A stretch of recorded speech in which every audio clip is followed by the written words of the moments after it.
उसी सन शरद ऋतु का आगमन था। मानवता के लिए आशा भरी एक नई सुबह आई जब देश के पूर्वी प्रांत के एक छोटे से गांव हिमायतपुर बहती हुई नदी पद्मा के किनारे हैदर बड़े से विध्वस्त धरती को आए मुक्ति दी। अचंभित रह गया तरकुल जब जन्म लेते ही खिलखिला कर हंसने पिता शिव चंद्र चक्रवर्ती, माता मनमोहनी, माँ ने आदर से नाम रखा अनुकूल, पूरा नाम अनुकूल चंद्र चक्रवर्ती। एक दिन पूजा के समय आसन में विग्रह की जगह खुद बैठ गए वे। डांट फटकार मिली तो कहे, पुकार तो रहा था वो मुझे। असीम लगाव था माँ के प्रति।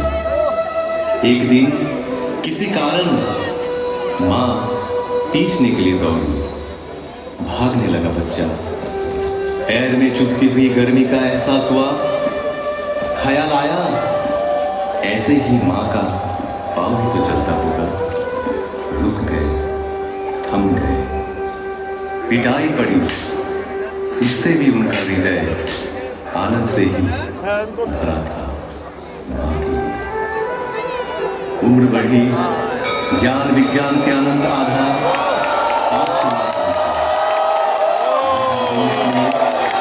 एक के जैसा हो, एक और नहीं सिखाया जा रहा था। एक और एक को नहीं मान पाए। और क्या, हम साधारण मानव पीछ तो सकते थे। महाज्ञान बारिश का एक दिन एक खाई डूब रहा था।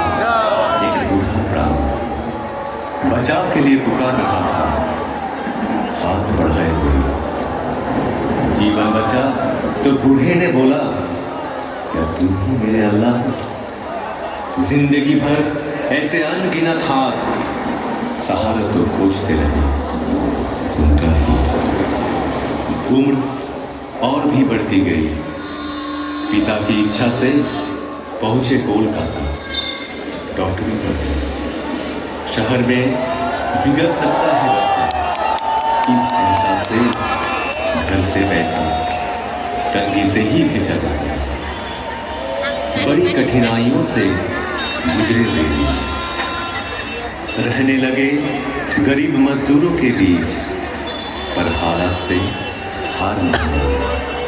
असहाय साधारण जनों के हृदय में बहा दिए करुणा की धारा। समय के पलटने पर लौट आए गांव। वहां भी चलने लगा वैसा ही प्रेम और करुणा का सिलसिला। फिर एक दिन महसूस किए, हर बीमारी की जड़ है मानव मन। और क्या, निकल पड़े मन की रक्षा को। गांव में सबको इकट्ठा किए। चारों ओर गूंज उठा कीर्तन। कीर्तन जैसे आनंद के नशे में झूम जनता का एक समूह उस भक्ति रस से दूर होती रही सारी मलिनता। रच उठा एक मधुर चक्र, मानो एक एक के प्राण के घेरे में पड़ गए। उनके श्री मुख की वाणी सुनकर नवजीवन पाए सकल जन। साफ दिखने लगा जीवन का जटिल मार्ग ही। ग्रहणग्रस्त धरा को अंधियारा से राहत मिली। जो भी पास पहुंचे तन मन से हुए खुशी।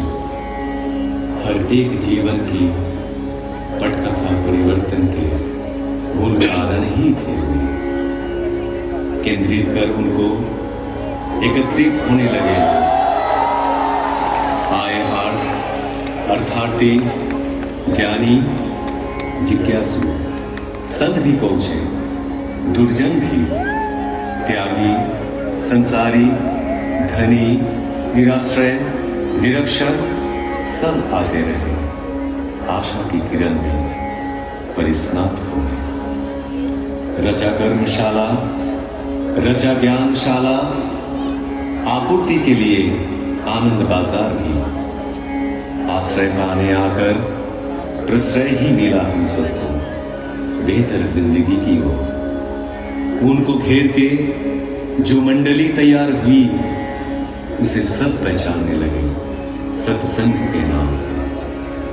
ऐसे ही एक दिन अचानक उस गांव का सब कुछ पीछे छोड़ कर्म भूमि की हर कुछ त्याग चल पड़े पश्चिम की ओर, पहुंचे देवघर। साल भर बाद आई देश विभाजन के हलाहल से ग्रसित राष्ट्रीय स्वतंत्रता। अनगिनत घर बिखरे, अनेक प्राण बिछड़े, निराशा के वक्त कितनों को शरण दिए हुए।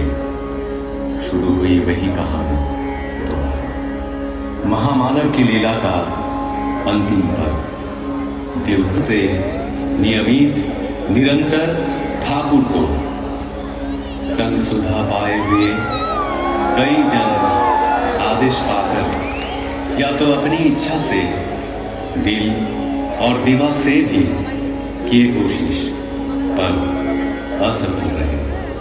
वो कोशिश मानो एक तितली के अपने पंख लहराकर आसमान छूने का प्रयास जैसा। उनका संपूर्ण बयान करना कठिन ही नहीं, असंभव साबित हुआ। उनका व्याख्यान हो सकता नहीं।